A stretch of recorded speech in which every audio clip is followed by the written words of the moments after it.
The Ringer's music critic Rob Harvilla curates and explores 60 iconic songs from the 90s that define the decade. Rob is joined by a variety of guests to break it all down as they turn back the clock. Check out 60 Songs That Explain the 90s exclusively on Spotify. This episode is brought to you by Reese's Peanut Butter Cups. All right, it's official. I think I've discovered the ultimate coupling of all time. Like any good relationship, they really balance each other out. One is super sweet, and the other, well, they can be a little nutty sometimes. It is, of course, Reese's Peanut Butter Cups, the perfect combination of peanut butter and chocolate.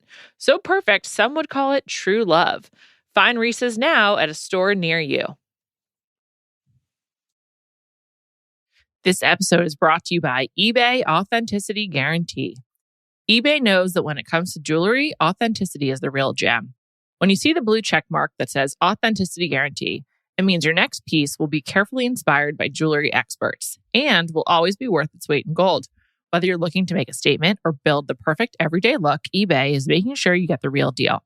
With eBay Authenticity Guarantee, you can trust that jaw-dropping piece will always arrive jaw-droppingly real. Ensure your next purchase is the real deal. Visit ebay.com for terms.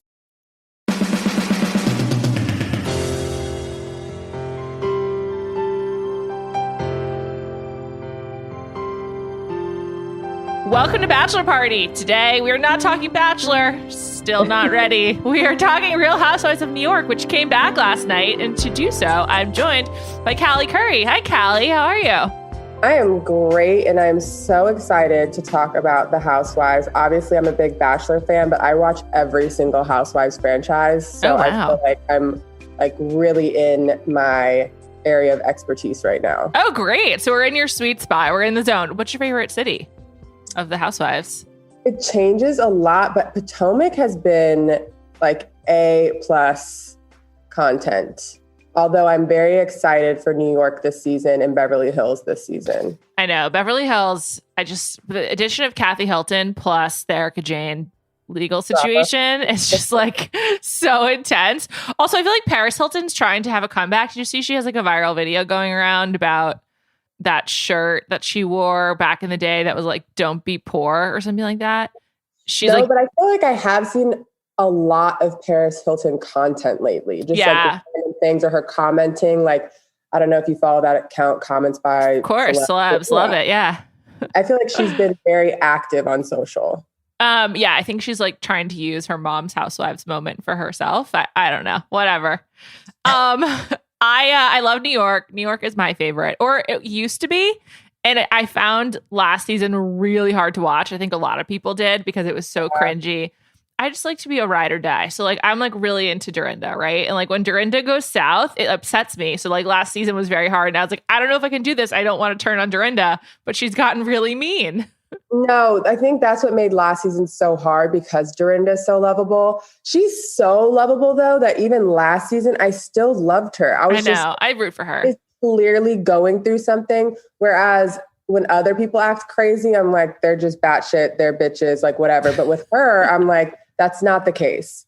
Was she great this season? No. But like, she's got too much going on. Something has to be happening. I pray that she comes back because she seems so much better via social already. Yeah, she does. I hope it's just like a 1-season hiatus. She needed a break. I mean, all these people need a break. And that's why it's so crazy that Luann and Ramona and kind of Sonia are still on the show. I mean, they've been on it since... They've been filming basically since 2008. So like this is like well over a decade. I mean, seeing Mario at the beginning with Ramona was just like such a trip. I know. I think that they've like morphed into these characters and this is their life. Yeah. So they're like completely fine in this space. Yeah. But they're simply like healthy, but I think they're just housewife characters. I think they'll be fine for another decade. Yeah, there's so much to get into with those two. But let's start with the new housewife, Eboni K. Williams, who has been on Bakari Sellers' podcast a few times. Eboni is the first Black housewife in New York, which is really exciting. And she really, she made her presence known. I also felt like we saw a lot of her boobs. And I was just like, okay, coming in hot with the cleavage. A lot of her boobs, but she's probably like top 5. I thought her boobs looked great. Yeah. Bravo in general tends to have people on shows that have amazing boobs. I've never seen better boobs than Amanda on Summer House. Like they're insanely amazing. Is she the one who's engaged for several years? Yes. Yeah. Like, best boobs ever. And I thought Eboni's boobs looked amazing last night, but we did get a lot of them. A lot, yes. It was noticeable. But she's here with intention. So and she talked about this in the New York Post yesterday.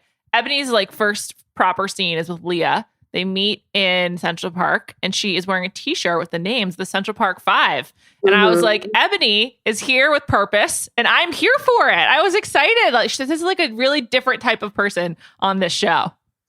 I think she's a very different type of person, but also like fully makes sense. Seems when I think that sometimes it gets like a little weird when people like try to be something they're not, or like, oh, I am an Upper East Side girl, and I am, and they're like barely making ends meet. I think that's where like I'm like, ugh. Yeah, like Sonia. Yeah. And she's just like, I just bought a place in Harlem. Like, I had this credit issue. Like, she seemed very real. And even just the way she talks, she seems extremely smart. So I am like so interested with how this season is going to go. And she's clearly pushing, like even her mentioning like the Sag Harbor was the first place in the Hamptons. I'm like, I can feel these girls like, oh my God, like I'm going to have to be on my toes to not get canceled this season. And in the previews, it's clear that she and Ramona get into it.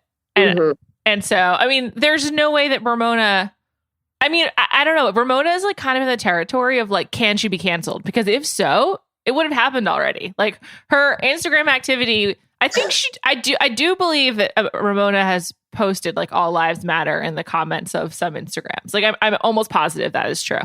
Oh my God. I did not know that, but like through the pandemic, she did so many things that were just like beyond, I mean, her cast was killing her. And no, I think everyone expects it. So like no one's going to cancel her for it because they're like, duh. I know. That's what happens. Like people like Ramona are not cancelable because she's like, this is what I believe and I don't give a fuck. Like she's just like, and also a lot of people in this country agree with Ramona too. So it's not like she's some outcast. I mean, I think like the thing is it's surprising in New York that she is not like more of an outcast. By the way, when Luann was like showing her place last night, did you see across like literally right across in her view, there was a Trump flag flying? I did not notice that actually. Oh God. Oh my God. Obviously, the area makes more sense than anywhere else in New York, but like even, aren't you embarrassed? I just don't get how people aren't embarrassed. Also, so that was October where they were filming, September, October. So it was before the election. Okay. That makes more sense. So it was, I mean, does it? It was like, it was support. I feel like at least they're like, there's like people that still have stuff flying. I'm like, you need help. It's over. I know. Not to get too political, although we're already there, but I saw in the news that the like Senate, the House members of the Senate are trying to like remove Liz Cheney from her position of power because she was like anti-Trump. And it's just like, let's move on. Can't we please move on? I've moved on.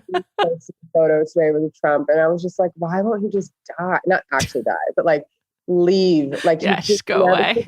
Cockroach just never is going to go away. Seriously. Anyway, back to the show.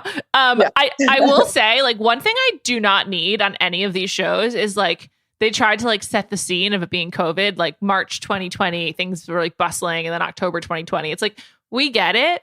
We're still living this. Like we're coming out of it, but it's still going on. And like, we are very aware that they were living with COVID. Like, I don't need like this like scene setting. I don't need this to be like a historical document about how like the Real Housewives of New York survived COVID. So I just like, I just did a major eye roll at the beginning. Also, I love how they do that. And then like the first scene is like Leah walking into a boxing gym and taking her mask off. And I was just like, I mean, this is just not what COVID was. People weren't going to boxing gyms. Unless you're J-Lo. Yeah. So I'm like, why did you have to like go out of your way to set the scene that way and then have Leah walk into a boxing gym? Like, I was just like, this is okay. Yeah, I know. I thought it was a really good Leah episode. Do you like her? I love Leah. The converting to Judaism thing was really, really funny to me as a Jewish person. Yeah, I actually have a question. Please. When she was talking about it, I was like, is this something people do? Like, I feel like people convert to Muslim or, or to the Nation of Islam or whatever. I have never heard of someone who has like no Jewish ties converting to Judaism, or someone like, unless you're getting married or something, there's a reason behind it. Same with Christianity. So I'm not saying it's just Judaism. Like the bigger religions, in the United States, I don't ever hear that. I hear it about like some of the smaller religions in the United States, not globally, obviously. Yeah, that's like what Leah's sister was saying. Like it's like weird to convert to an organized religion. So it happens a lot for marriage. Have you ever seen the movie Keeping the Faith with Jenna Elfman, Ben Stiller, and Edward Norton? Well, spoiler alert, it concludes with Jenna Elfman converting to marry Rabbi Ben Stiller. So it happens a lot, not a lot, but like around marriage, because I think a lot of Jewish families like feel strongly about continuing Jewish tradition. Maybe like less so now. I don't know. This could be a whole other podcast, but I think it's not common to just sort of like as a kind of untethered, independent person align with a religion like that. Although I think you are right. Many people seem to do that. It seems more common. There's more stories that people like finding Islam rather than like finding Judaism or whatever. But Leah said she is Catholic and her father said they are Catholic. And I do think there's a lot of like cultural similarities between Judaism and Catholicism, at least culturally. Like I have Catholic friends and I feel like there's a lot of similar like family culture that you just absorb. Also, I will say like I think there's a lot in Judaism that like is very like kind of like practical, but like also can give you like a basis of, you know, spirituality and religion if you're looking for that. Because I like you don't have to believe in God to be Jewish. Although I do think if you are converting and you don't believe in God, it's kind of weird. But there is like a way to like follow Jewish teaching without believing in God. Also Orthodox. Yeah, that was the other thing that was like, I was like, that was very strange. So like, is she converting to being an Orthodox Jew? I don't think that's going to go well for Leah because it's a very conservative lifestyle. You really cover your body a lot. Yeah, she was like, you're gonna have to be more modest, and she was like, no, modern. And she's like, no, modest. And she's like, I don't want to be modest. I'm like, what's happening? Do you understand what you're doing? Yeah, there is something called conservadox Judaism in New York, or in other places too, but I know about New Yorkers where it's like people who are kind of meld like conservative Judaism and Orthodox Judaism. I don't know. It was a real twist.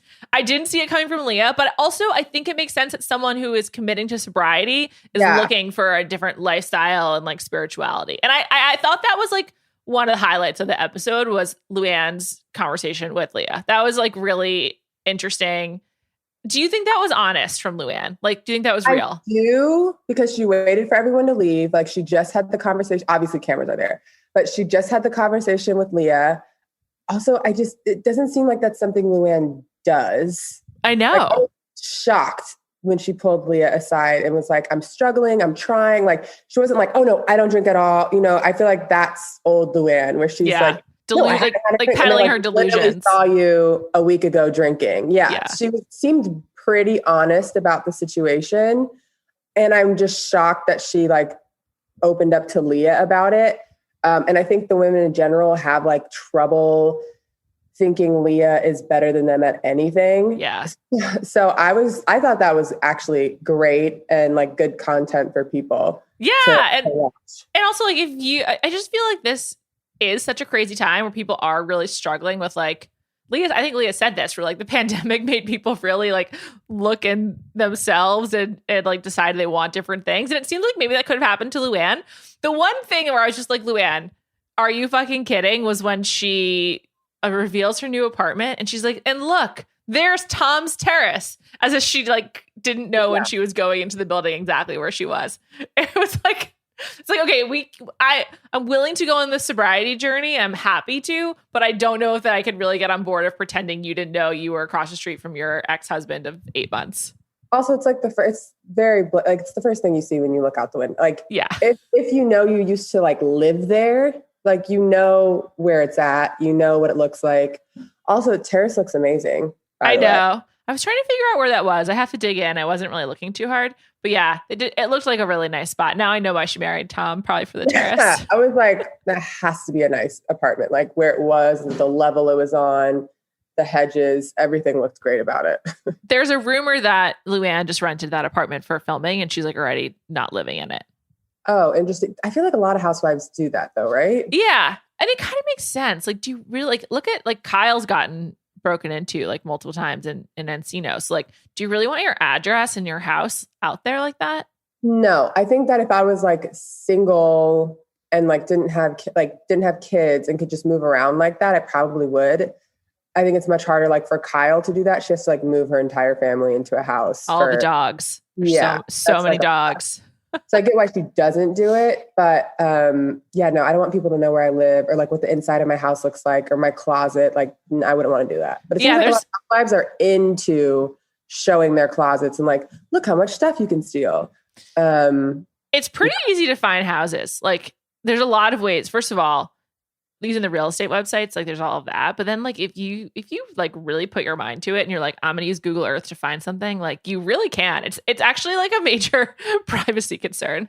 Yeah, I've actually probably done it a few times. I'm super curious about like super curious about like real estate, and I love looking at houses. So if there's like anything interesting to me that I see on TV, I'm like, I'm gonna find this place and look through it. Whenever I like go to a new neighborhood and I'm like, oh, this is nice, I like immediately start Zillowing. It's like this sketch from Saturday Night Live. To be like, what can I get here? But it's just like, I feel like in LA, because there's so many like pockets of great neighborhoods. So I love knowing like, oh, this is what I can get over here. This is what I can get over here.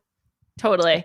Especially like up in the hills, like all over the whole, it's like, you know, really from like Hollywood over all the way to the West Side. It's like just like all these crazy little enclaves. You're like, this house is sick and so much different, like architecture. It's cool.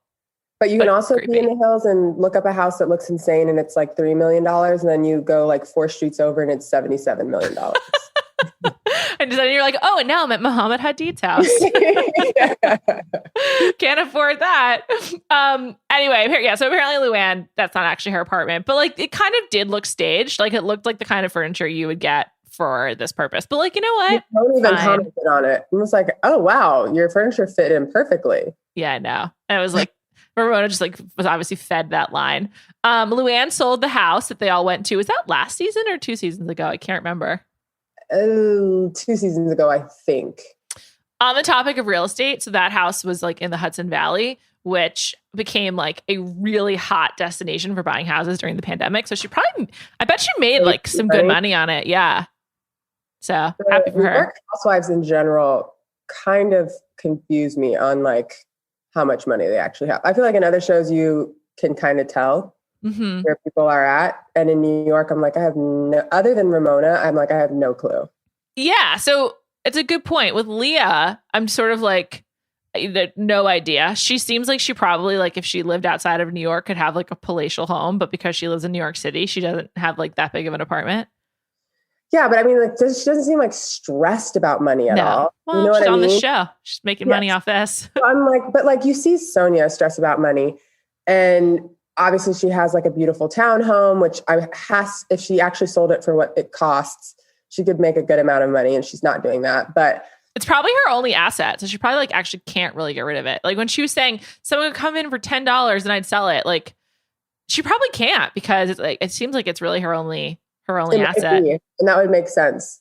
And I don't know if she has like credit lines out or loan, like, you know, from we need a full picture of her financial health. I mean, like based on the house, like she took it out on the townhome. I have no idea. But like Leah seems like, I'm good. And I'm like, where's your money?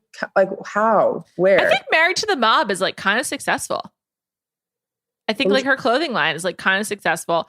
Also just like people like that just like make money in random ways. You're just like, okay, so you got to like first of all, she gets appearance fees now, right? Like whenever does a talk or whatever. But also like, I want to get into this world. So if anyone's listening and they've got any investment opportunities for me, like, please let me know. But I feel like Leah is someone who can like, you know, like with like away luggage. Someone like, I have an idea. I'm starting a business. Like, can you give me like $5,000? And then she gets like some like decent return on it. I feel like she's like kind of in that world of entrepreneurs. Like, it's kind of like the How to Make It in America world. But actually successful. Getting in early on things. Yeah. Yeah. But like, then there's Tinsley, who I miss so much. I miss Tins too. It's definitely a really different vibe this season without Tinsley and Dorinda and some of the like old Housewives energy. But like, she's someone else. I'm like, you live in this place. I don't understand. You go shopping. She's like, all family money. But like, does she actually have it? I think she has some family money. I guess like I remember reading about like Scott pays for everything. So I'm like, if she has family money, then why are they talking about Scott? You know what I mean? It's just it's all confusing to me. Tinsley back in the day, I used to read like Page Six, like in like 2005, 2006. Like she was like a big topic back in the day. And it's because she was like a socialite. Also, she probably got some money in her divorce because her like Topper also had some money. Tinsley and Topper. They were like covered a lot when like the socialite scene was popular in like 2005 and before. I mean, their name alone is like epitome of New York culture. I know. I love it. I miss Tinsley too, but Sonia, it does seem like she's like going through something. I don't know what it is, but she did have a different energy. I was kind of sad that she had to move out of that apartment. I liked that apartment that she was in.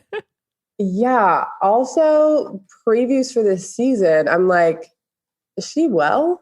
I don't know. Has she ever been well, though? I think maybe she just covered it better. I feel like that's another pandemic thing is like, if you're unwell in any way, it's much harder to hide because there's like less to like cover it up.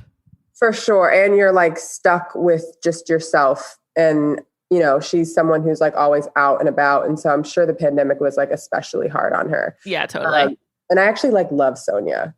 Oh, of course. She seems like she's, at the end of the day, like a pretty kind-hearted person. I don't know if that's a crazy thing to say, but I actually do think she's like way nicer than Ramona. It's not even a question. Yeah, I think she's actually a nice person. Do I think that she always knows like the right things to say and how to say them or whatever? No, but I genuinely don't think she like wants to hurt anyone. No, I agree. Including her biracial fish. Oh my God. I liked how Eboni was like 2 points for trying. Like two out of what? 100? 10? I mean, she was. I don't know if Eboni has like any context around Sonia because I was like, oh my! How is it the first thing you're saying to her? Like, well, Leah said it in the car. She was like, I don't know if they know any other Black people, and it's definitely possible. There's been very few on the show. Very, very few on the show. And I have to imagine also, I'm like, Eboni worked at Fox News and is around these crowds. It seems like Luann said she knows her socially. So like she's in that crowd somewhat. I'm like, how many times has she had to like have experiences like this? It's like, so to her, it's probably just like another day. Yeah. But I was just like, I know Sonia means well by this, but this is the most bizarre thing ever to talk about the different colored fish you have. Yeah. And that's the thing for Sonia, right? Like she's not trying to like, she's just trying to, she feels uncomfortable because she doesn't know like how to like talk about race or diversity. So she's using her fish. Like, oh my gosh. It was totally so pathetic. Good though. Like that's such a good moment. And also like Ebony's commentary, like in her interviews made that moment work. Like she's already like making the show by like she's kind of like actually filling a Bethany role a little bit of like some of her quips of like being able to contextualize that. Yeah. Also, I think her just being like a little, I'm not saying more intelligent, even though in the previews she's like, I'm clearly the most educated person here. Yeah. Which I'm sure is true. Yeah. So I think that like some of her commentary is just like hilarious because she can like think of anything off like the rip. Yeah. Yeah. She seems really, really fast. Also, her dating life, I hope we get to meet some of these guys that she's talking about. It seems like she must just date much older men, which, okay. Well, yeah, when she was talking about how old his kids were, I was like, how old are you? She looks great, by the way, however old she is. I think she's so pretty. I think she's 37. Okay, that makes sense. Yes. I actually think she seems older than that. Like, and she has like more gravitas. Not to say she looks old, but I would have guessed like 44, I think. I think that the way she like holds herself makes her seem older, but like she could easily like go to the club with me and my friends that like be a 30-year-old. Yeah. I mean, she's 37. She's not that far from 30, closer to 40 than 30, but not that old at all. Yeah. I think she looks great. It's also not surprising to me that she would attract the type of men that she attracts. She also probably, because she's like, so like, I feel like she's like a power player. She probably also wants someone who's like more accomplished, more confident, just sort of like also going to like take care of shit with her. It makes sense for sure. I don't think we'll meet any of the guys. No, if they're smart, they will not go on the show. I would love to, but I can't imagine that we get to. No, me neither. But I am excited to like have just like a new person on the show. Kind of weird only having 5. I feel like all of these casts have gotten so big, and I know they'll be adding like more people along the way, I guess. But starting out with just 5 women was kind of shocking. It was really like back to basics. I didn't even think about it until like they went to commercial at one point and they're all like holding their apples. Mm-hmm. And I was like 5. And I started like going through the franchises, like naming people in my head. And I was like, okay, this is a little bit smaller. Like some casts have 6, some have 7, but like 5 is a very like cut down cast. Yeah. I think they may have started with 5. They started with Bethany, Jill, Ramona, Luann, and Alex. So yeah. I was watching some old season 1 the other day. Great stuff. Alex and Simon. You get a lot of throwback housewife material on TikTok sometimes. And like when I watch some of the throwback stuff, which I was watching when it was like on, but seeing it again, some of the scenes, like I will be crying, laughing. Like, how did this happen? Like, this is why the show is still going. You know that Alex and Simon moved to Australia, right? Like they fled. They're just like, we're done here. Not surprised. I feel like that's very on brand. Yeah, I agree. Also, I mean, he was Australian, right? Not British. Yeah. I think he was Australian, if I recall correctly. But I recently rewatched the scene where they were like, we never shop by ourselves. We always need each other's input. Like we view it as some people invest in art, we invest in fashion. It was just like so silly. It was just a totally different time. But also, like you're essentially just saying you make terrible investments. Yeah. I know there's not a lot of resale on your clothes. Like none. You bring it to Crossroads Trading Post or whatever. Exactly. You're going to Plato's Closet. Congrats. Hopefully get as much as you can. This episode is brought to you by eBay Authenticity Guarantee. eBay knows that when it comes to jewelry, authenticity is the real gem. When you see the blue check mark that says Authenticity Guarantee, it means your next piece will be carefully inspired by jewelry experts and will always be worth its weight in gold. Whether you're looking to make a statement or build the perfect everyday look, eBay is making sure you get the real deal. With eBay Authenticity Guarantee, you can trust that jaw-dropping piece will always arrive jaw-droppingly real. Ensure your next purchase is the real deal. Visit ebay.com for terms. This episode is brought to you by Visible. Maybe you've already let your New Year's resolution slip. We all have, but you can still make a 2 year's resolution with Visible. Right now, you can get a one-line wireless plan from Visible for just $20 per month for 24 months. 24 months is basically 4 bachelor seasons. That could be 4 engagements, 4 broken engagements. So many other couples we didn't see coming. It's really an eternity in Bachelor Nation. And that's unlimited 5G data powered by Verizon with no annual contracts. Switch now at Visible.com and use the code VISIBLE24. Don't miss out. Offer ends January 31st. New members only. Promotional rate with service on the Visible plan. For additional terms and network management practices, see Visible.com. This episode is brought to you by State Farm. You might say all kinds of stuff when things go wrong, but these are the words you really need to remember. Like a good neighbor, State Farm is there. They've got options to fit your unique insurance needs, meaning you can talk to your agent to choose the coverage you need. Have coverage options to protect the things you value most. File a claim right on the State Farm mobile app and even reach a real person when you need to talk to someone. Like a good neighbor, State Farm is there. The one thing that I also just found so confounding is like, how does Sonia still get these quote unquote interns? Like, who are these people who are still willing to do shit for Sonia? Like, is it just to be on TV? Is it for the money? Like, what is that?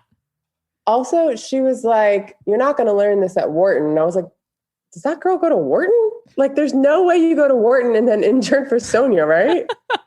I don't know, but she definitely made it seem like there was some kind of, like she had a real job and she was like training for something and then also working with Sonia. But like, who does that? For what? I don't know. I just don't know. It was really funny though. That was the other like pandemic thing that I noticed, that they like set the scene with the pandemic. And then like the first, like Luann had her assistant with her. Sonia had her assistant with her. And I was like, okay. The assistant becoming a housewife trope, it's kind of funny. I feel like Bethany started that as well. She had Julie back in the day. But like, and now I feel like it peaked with Jen Shah and her assistants, and then one of them got arrested with her. Did you follow that whole thing? Of course. Incredible. I mean, not incredible, but fully filming. So that's, I mean, yeah, I forgot about Salt Lake, by the way, when I was like naming my faves. Salt Lake's amazing. Yeah, Salt Lake season 1 was insane, and season 2 is going to be even better because they're still allowing Jen Shah to be completely a part of it. I can't believe Jen Shah's allowing Jen Shah. It's like, who's your lawyer? If she had a good lawyer, it would be like, you need to stop right now.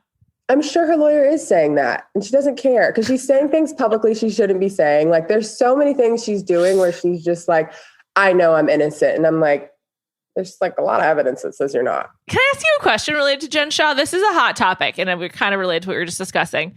How do you think she's so rich? I mean, other than her embezzled funds, like obviously it's fake. It's kind of like fake money, but like, is it possible she's as rich as she says she is from her husband? No, it's literally impossible. There's but like her house was rented. They showed her, once all this stuff came out, like they showed her real house. They showed like, even I remember watching the season, like her husband picked her up in like the 1994 Toyota. Yeah. Runner. And I'm like, so you have a Porsche and your husband drives, like, there's so many things that did not make sense. So when this, I didn't even think about that. It's a great point. Yeah. I was like, oh, okay. But also it makes me feel like, did Coach Shah really know what was going on? Because like, he's never home. No, but I'm like, no, I don't think he did. Cause I'm like, I know. He was still living life. Like we make $300,000 a year. Yeah. And like, I'm going to make good choices. Yeah. And she wasn't. So I'm like, I haven't, and I don't know if he was just like, maybe the Housewives money is like, or maybe they're letting her loan these things, or like they're making our life look better for the Housewives. Like, I have no idea, but there's like a lot of things that she could have told him to make him feel like, oh, okay, like that's what's happening. And he's never there and he's working. But it didn't seem like he went into that lifestyle at all. He was very much like, wore normal clothes, drove a normal car. Like, I'm like, did he have any idea? And we've heard nothing from him. And I know. Also, the NCAA is so strict. I mean, also like corrupt, but like, I just feel like there's so many rules that like, I feel like it would not be possible for him to do some of this stuff, especially in like a fairly conservative enclave, like in Utah. And in football. And in football. Yeah, but he hasn't been fired. So I'm like, a big part of me is like, he had no fucking clue. He probably didn't want to know. He probably just didn't want to know what was going on with her and like just didn't ask questions. I'm sure he's just like, as long as she's like off doing something and as long as he's off doing something. Yeah, he's like, as long as I'm doing my thing, recruiting. Yeah. Just leave me alone. Yeah. I mean, that's been a lingering question, but it also reminds me of Erica Jane and Tom. It's just like, who knew what? How much did Erica know? How much was like complicit? I think my theory on them, by the way, is that like they were totally in it together, and now they're just like, a lot of this like separation is just to kind of like split some of the like attention and whatever. I don't know if they were fully in it together, but I think Erica is too smart to know nothing. Like street smart wise, I think that she knows what's happening and can sense what's happening. Cause you see it in the show. She usually knows what's like kind of going on. Yeah. So I'm like, there's no way that your husband was doing all of this and you had no clue. But I think she was like, if I can live my life the way I want to live my life, I'm not going to ask too many questions, but I know what's up. That's what I feel like was going on. And I also just feel like for them, like the cheating probably was like the least of it. It's just sort of like, it's a long marriage, just like whatever. I don't know. People work through it or just figure out their own thing. I don't know.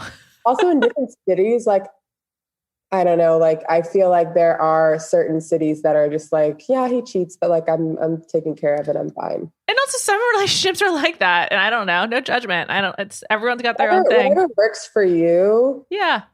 I think the older you get, the like judgment kind of goes out. Like how people I used to be. Yeah, people have like different arrangements. It works for them. It's like whatever. I mean, there's so many things, but when I was 18, like I remember asking like, or wonder, like I've had sex with 5 people. Oh my gosh. And now I'm like, you could have sex with 175. I really don't care. I know. As you get older, your standards change. It's really true. Yeah. It's really true. You're grown up. Do what you want to do. As long as you're happy and he's happy, who cares? I know that kind of was like the Mario thing. I was like, you know what? It makes sense that Mario moved in with them during quarantine in Florida. Like, what else were they all going to do? Just all be alone? I don't know. It's probably confusing for Avery, but whatever. I have to say, Avery's face, Ramona's face, and Luann's face, I was all just like, is this makeup? What are you guys doing? Did you all get the same nose job? Again, no judgments, but it was so stark. And also with Avery, maybe I'm just like used to her child face. So seeing her as a 25-year-old was shocking. Grown up, yeah. I also feel like through the pandemic, we saw more content of Avery. Like Avery was around so much. Ramona was like featuring her so much. I'm like, she's turning into a little Ramona. Yeah. And if that's what she wants, great. But like in my head, I'm like, they're a lot of the same person. Avery works at Cameo, which I find really funny. I saw that. There was something that happened I saw on social where like Ramona did something with something. Oh, her like receipt. Oh, that's what it was. She got paid tons of money from Cameo. And then like 3 weeks later, it was like Avery's now working at Cameo. Wow. Yeah. I mean, all right. Hope she's doing a good job. And if she's not, hopefully she'll learn to do a better job. I have to assume she's somewhat intelligent. I don't know. Her mother is Ramona. I don't know. I'm just glad that Eboni's on the show, not just like, to have a diverse person, but for someone who can push back on Ramona. And like, it shouldn't only be Eboni's responsibility. It seems like Leah will do it too. But like, Ramona is so problematic. I also understand she's good TV. And I also understand she represents a large swath of people's opinions. But like, there just needs to be something on the show to keep her in check. And that's like not Bethany. And that's really been missing. And, I think that it's really easy to discredit Leah, even though I love her. I think people like just don't take her as seriously. It's going to be really hard to discredit Eboni. Totally. I know. She's like, her stories about like just Bethany. Like it was hard for her to discredit Bethany. And that's why it was like, that's why it worked. Yeah. You just like, they needed someone on the show to be able to push back against Ramona. It does kind of suck. Curious for your opinion. It does kind of suck that it's like, they have to bring in this Black woman to do it. It's like her job to teach this ignorant white woman. But on the other hand, I'm excited to have Eboni on the show. I'm super excited to have Eboni on the show. I think it seems from what we've seen so far, plus previews, that she's going to be like a great representation of Black people. Absolutely don't think it's her job. Don't even think she needs to do it, but I'm happy she's there. And I'm happy it seems like she's ready for it and wants it and is not scared at all. Totally. She does also remind me of Bethany of how she's like really purposeful. She's like using every moment on the show to like advance something. And that's just like, honestly, everyone on the show is doing it, but like, she's like more honest about it. It's like Luann and Sonia use this for like their various endeavors. I mean, Luann could not have more posters about her cabaret with the Countess. So it's like, everyone's got an agenda and I just feel like we're on board. Luann has had episodes around her. Yeah. I know. She's like so lucky. Plus the show is lucky to have her. And Ebony's doing it in a way where they can't like cut it out. Yeah. She's like putting it into conversation. Totally. I know. It was fun. I was glad to have the show back, I have to say. It's just it's a good time. New York is always like the funniest Housewives show to me because there's so many characters on it. Yeah. I don't think last night's episode was like particularly funny. No. But I always think the episode one's a little hard because you're like, what have they been doing the past year? And let's catch up. Like, it's not like into the thick of it. Totally. A couple of just random Bravo notes. I saw that Vanderpump is beginning to film again, and it's been 2 years since they filmed. It has to be a different cast. It is. Lala was saying it's like going to be really different because Stassi, Bo, Brittany, Jax, Katie are all out. Plus, now we got these 4 babies. I mean, one of them is Stassi's, but yeah. Katie's out? No, sorry, Kristen, not Katie. Oh, Kristen's out. Okay. Kristen's out. And also like the newbies that came in last season. They're out too. Half of them are canceled. Yeah, so they've been canceled and fired. Yeah, so I'm like, who's on this show? But I don't know. Love Vanderpump Rules. I was also going to note with the Eboni hire, it does seem with the Housewives franchises that they are like really trying to make sure to add a diverse voice in every season. Because they have like Potomac, Atlanta, where they're just like, we're full Black casts. Yeah. But then all the other ones are like full white. And now they added Garcelle, they added Eboni, they added, what's her name in Dallas? I've never watched Dallas, to be honest. Tiffany in Dallas. Gotcha.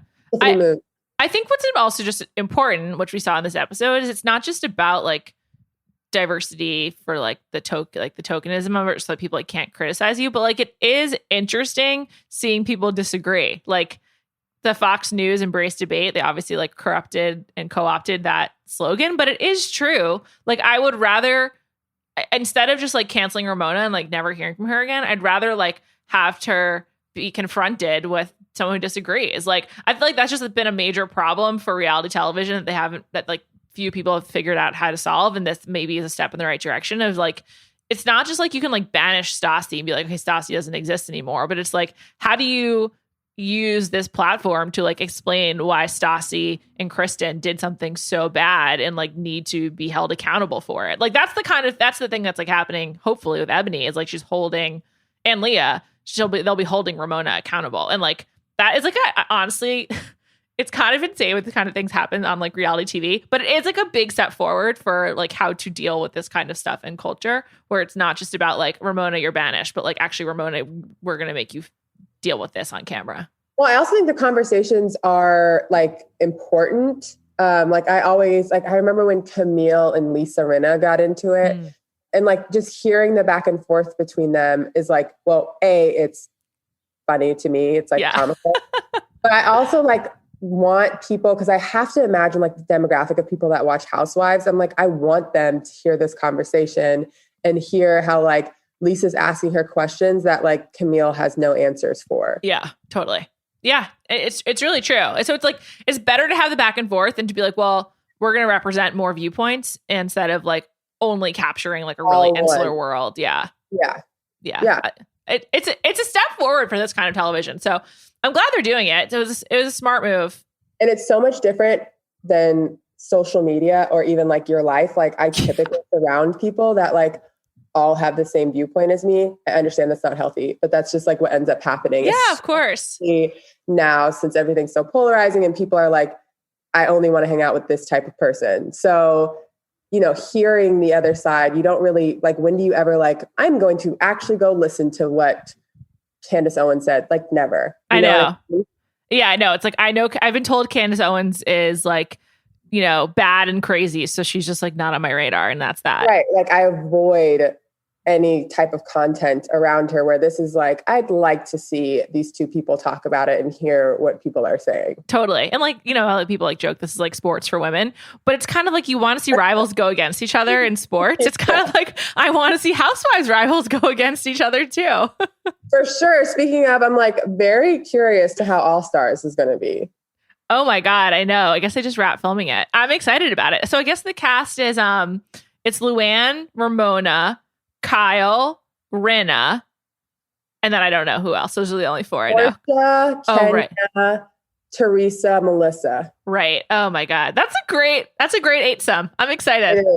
It is. I have to say, are they all like pretending to be friends with each other? Like, how does that work? You know, they what I definitely mean? all know each other like from the circuit, right? Yeah. But I think like we've reached at least personally, I've reached the point with like my reality TV where I'm like much more interested in like All Stars and like this winter house thing they're doing than like new people. Like the Challenge All Stars right now is my favorite show.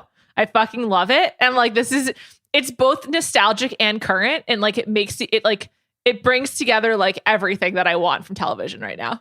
So the first episode of Challenge All Stars, I was like, very like, I don't know how this is going to go. They can't complete challenges.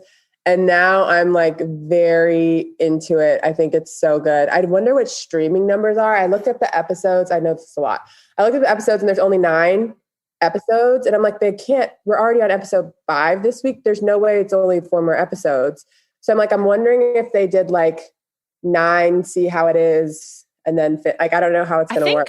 I think these people have a lot more going on in their lives. Like at least have children. So like, it's harder for them to go away for long periods than like, you know, Kyle leaving whatever he's got going on to do the next challenge or whatever. Just since he's leaving like with his fiance, like he has, Kyle, other Kyle. Yes. I mean, but no, I meant Kyle, the British guy from the challenge. Yeah. I know. I was thinking you thought I meant Kyle from Summer House. I don't really watch Summer House. You know, I tried to get into it. Danny Pellegrino told me to start with season 3.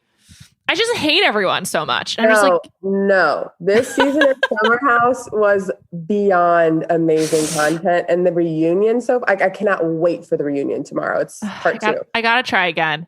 Also, the characters, like watching them kind of like grow. Carl from season 1 to now, like you would love him now. Okay. All right. I totally get like, it's like very, very fratty. Another Bravo show who added 2, I mean, Danielle, I think she's some sort of Latin.